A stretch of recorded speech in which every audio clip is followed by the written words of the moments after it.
Welcome to Energy Linguist, a sacred space for awakening souls ready to receive divine transmissions and the raw truth that sets them free. I am Laura Ahern, a spiritual channel and energy translator here to bring through messages from highest guidance to help you hear your inner knowing, reclaim who you are beneath the noise, and live from the truth within. Take a breath. You've found the space where remembering begins. Hello, everyone. It's Laura, and I am so excited to have you joining me on this episode of Energy Linguist. Thank you so much for being here. Today's message from Divine Guidance is one that is going to get maybe a little sticky and a little bit fun. So I'm actually really excited to be channeling this live time on this podcast for you guys, because it starts to dig into our reality a little bit more.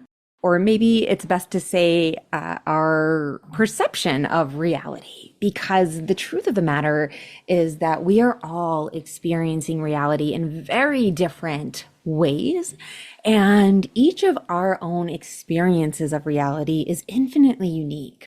And so Divinity is channeling really powerful messages about this today to help to expand our minds more, so that we can truly start to set ourselves free from our own patterns of suffering. So I'm going to take a deep breath, and here we go with this messaging. So the core of the message that Divinity wants to speak to today is this idea that we cannot fully come to know or understand our unique vibrational blueprint, this very unique spiritual essence of ourselves, if we continue to try to see ourselves through other people's lenses.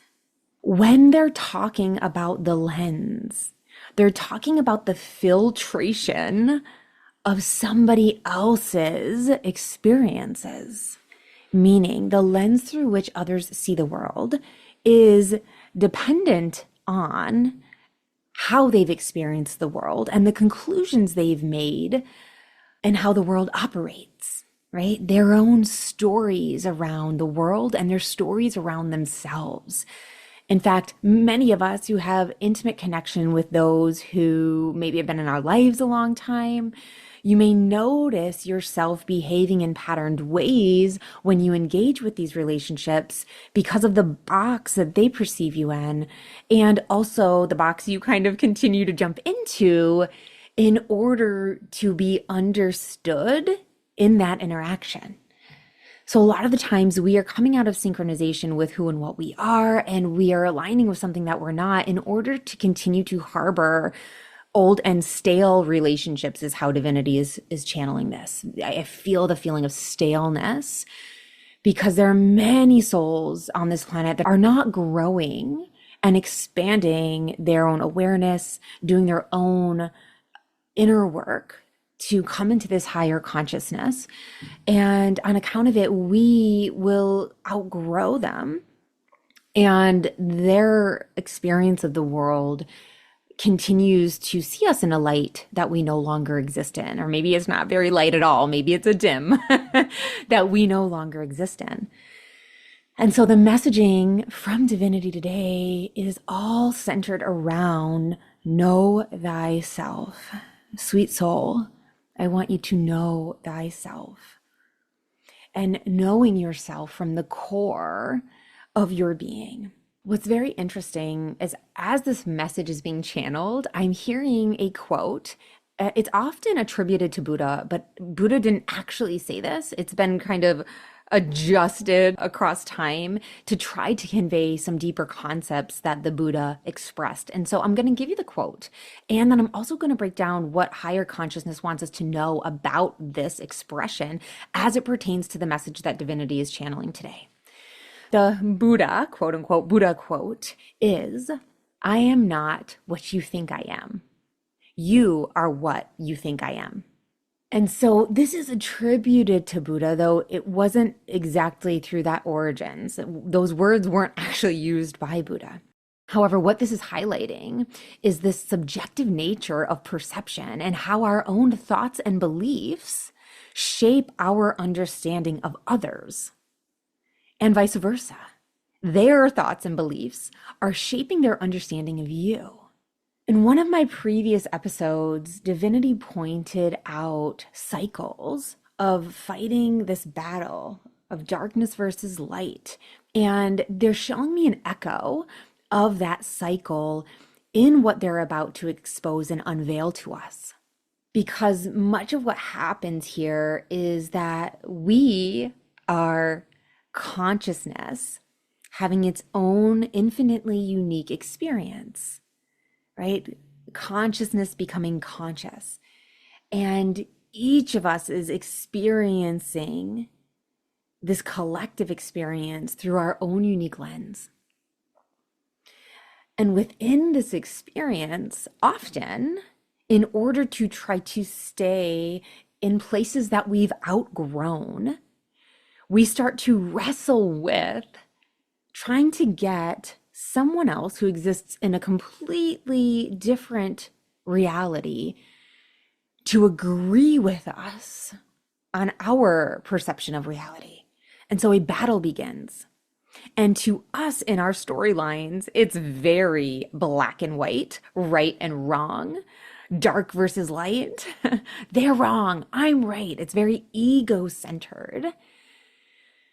In the way that we're trying to wrestle with forcing those outside of us to see reality in the way that we see reality.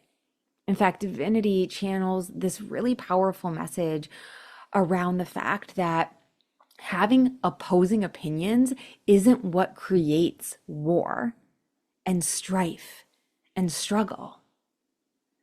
It's actually us trying to force someone else to have the same opinion as us and to believe in the things that we believe that creates the war and the strife and the struggle. And so there is significant wisdom and understanding that we are all coming from a very unique place and perception within our own lives. And the reason Divinity is anchoring us into this message in this moment is because it has the opportunity to really set us free from a lot of the things we have been chronically suffering through and perpetuating within our own lives. To break down this quote even further, Divinity wants me to help you understand that the first part of it, the I am not what you think I am, is emphasizing that our self-perception is distinct from how others perceive us. Therefore, we have this certain self-image, whether aligned or misaligned. And I pause to say that because sometimes our own self-image is very warped, depending on, you may have heard me speak about this in other episodes, depending on who we've allowed ourselves to believe we are, the influences that set us up for that. But whether we've done the work to become fully aligned in what we truly are, or we are believing ourselves to be something that we are not, this still applies, meaning we still hold this either accurate or inaccurate self-image. But regardless of its accuracies, it's irrelevant as it pertains to how others see us. This means you can do this incredible depth of growth and spiritual work and expansion and start to align yourself with a light and a life that others only could possibly dream of. And yet others are still going to potentially see you and project upon you that you are lost, that you are off your path. And it's likely and quite common that this happens, especially when you start to step onto a path that they themselves are not yet capable of stepping onto. There's a quote that says, "The biggest crime a crab can commit is reaching for the rim of the bucket." Now, for any of you who have that visual, you know that if you put a bunch of crabs in a bucket and one goes to reach for the rim, all of the other crabs go to pull it down. And divinity is channeling this visual to me to help you to understand that as you grow and as you expand into this higher consciousness, into your higher way of being, there are those who are going to fight your growth with everything they have, not because they don't want what's best for you. As it pertains to what's best for you is actually quite irrelevant from where they're coming from. They're coming from a place of self-preservation, is how divinity is saying it. Where if you grow beyond, it challenges the identity that they have set for themselves. And they often are too afraid to have to look at themselves and to see what's rising within them. That it's easier for them to insult and or reject you than it is for them to look within and say, ooh, why does this make me uncomfortable? What am I maybe internalizing that this means about me? And is that actually true? Right? Because each of us has this opportunity where we can actually look at what we're feeling and ask ourselves if there's truth in that. But the majority of people who are in self-preservation mode will not do that because the fear of what they are afraid they are is too great that they are not willing to look within. Now, this is devastating, and it creates more loss than can even be measured. That ego, right? There's just immeasurable loss when we allow our fear and our ego-centered self to stop us from doing a little more exploration. Self-preservation keeps us stuck in suffering. Because often the thing we fear that we are, the thing we're so afraid of that we are, if we look at ourselves and we're afraid we see this and we don't measure up to this unrealistic standard that we've set and we've made a mistake and we acknowledge that, we're so afraid that we won't be able to live with the person that we are, that we just decide not to ever look there. But that's the deceit of darkness.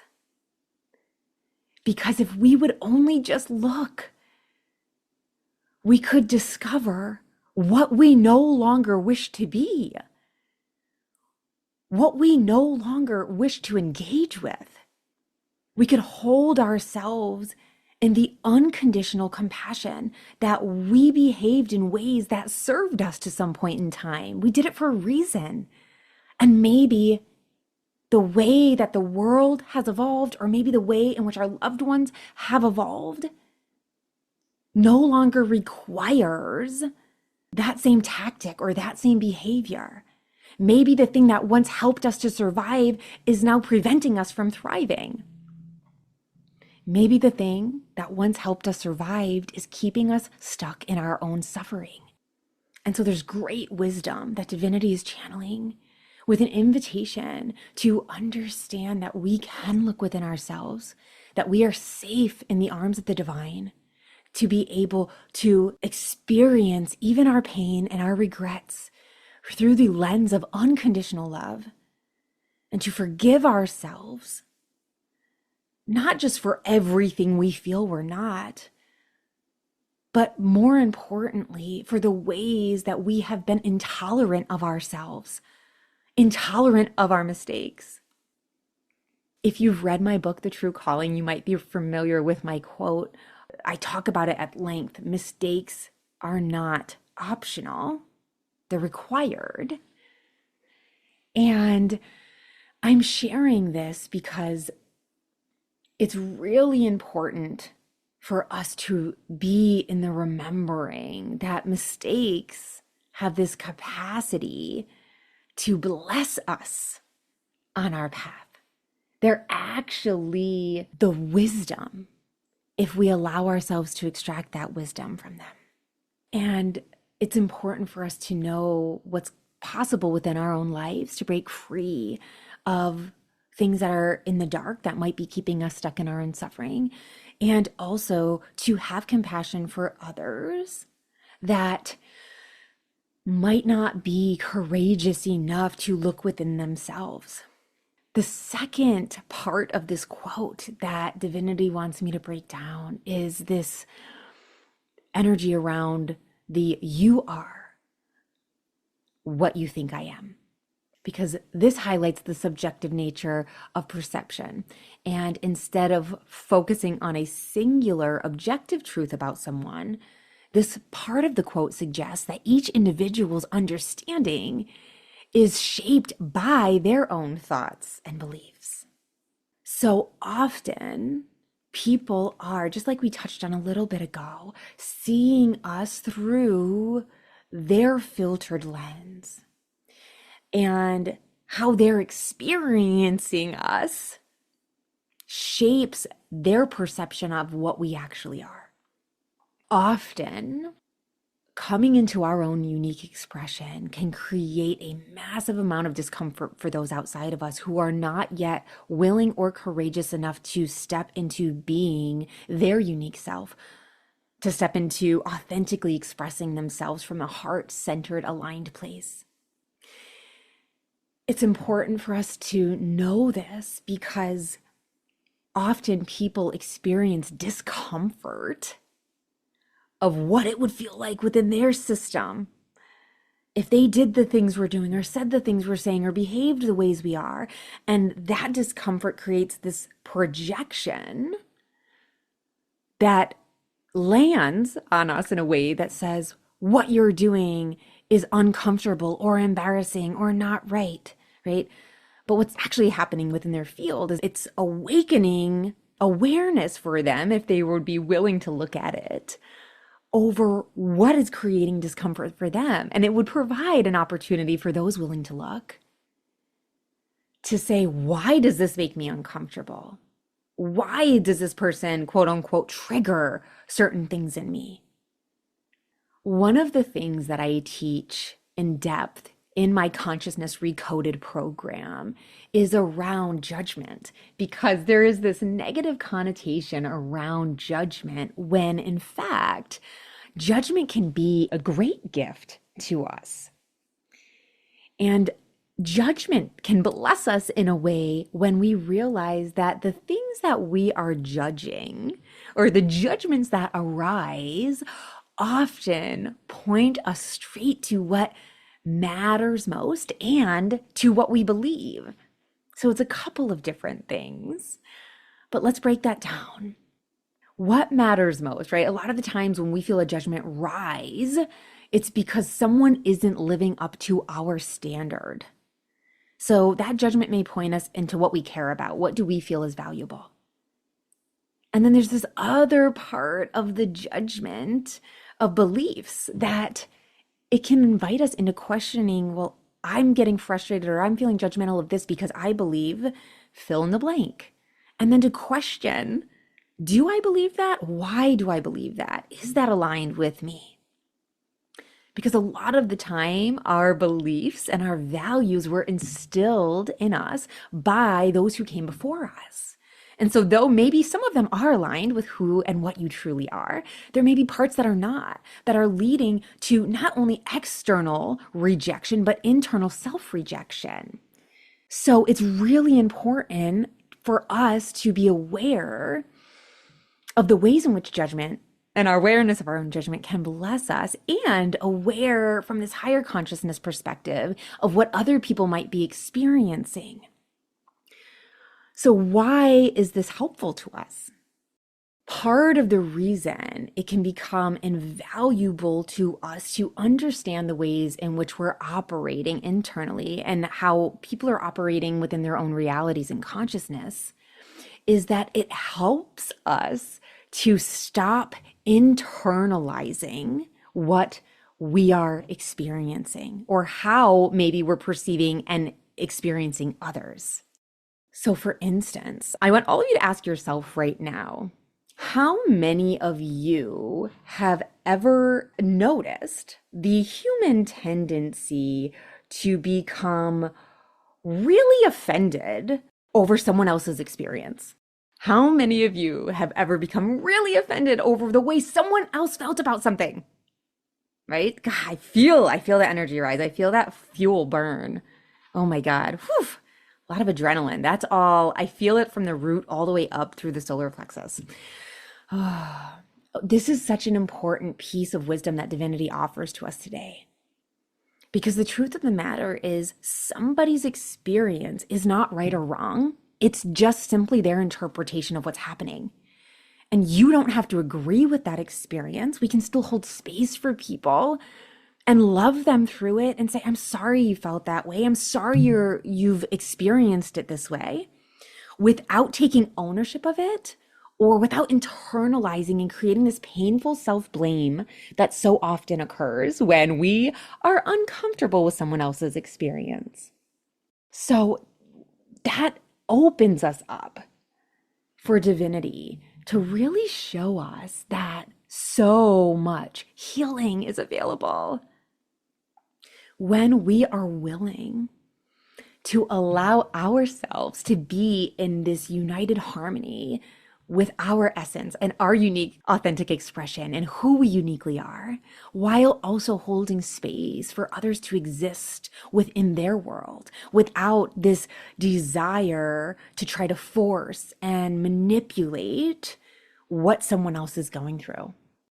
The more we come into the ownership and integrity of what we're experiencing and what we feel, by holding space for ourselves to honor what we're going through without the justification, without the blame on someone else, without having to go through it and get everybody to agree, but just truly being the watchful witness of our experiences, it allows us to rise to this divine perspective, to this higher vibration of light and love, that puts us in a position to then see others where they really are. Maybe we see them from a lens that's even more pure and unconditional than they're able to see themselves, and simply hold space for them to navigate their journey and simply send them light in the hopes that they will see their highest potential and their highest invaluable nature as they transmute and filter everything that's not them. Trying to get someone else to agree with us, or trying to get somebody else to see us the way we truly are in our reality, in their reality, can be somewhat fruitless. And it really isn't where it matters most. Knowing thyself is most powerful when it is ignited from that divine spark of the creator within you, of your spiritual essence, a place that is ignited, that light that will never go out. And when it comes from that place of truth and beauty, it can withstand all of the condemnation and the doubt and the projection of the rest of the world, because you're whole within yourself. And that's my deep desire for you, is to become whole within yourself. And so, as we wrap up this divinely transmitted message, I want to invite all of you to remember that our aim is not to understand ourselves through the lens of others. Every time we try to do that, what you're doing is actually trying to see yourself in a light that you are not in. You're trying to see yourself in this limited capacity of what you are not. You're doing work to try to undermine who you really are at your core. And so instead, divinity invites you into loving yourself more wholly today by choosing to understand that you can be in the integrity and honoring of your own experiences, a place and space that doesn't require others to agree with you, and you can hold yourself sacred so that your light continues to shine and you can continue to rise to this place of highest consciousness. This is Laura Ahern, the Energy Linguist, and it has been my deep honor to channel this message for you. I cannot wait to see you again on my next episode. Thank you for being here, for listening with your heart, and for opening to the truth meant just for you. If this transmission resonated, I invite you to visit lauraahern.com for free resources and sacred support to help you accelerate your awakening and walk your path with more power, trust, and grace. Until next time, trust what you feel, honor what you know, and believe in your power to create something greater than you've ever imagined.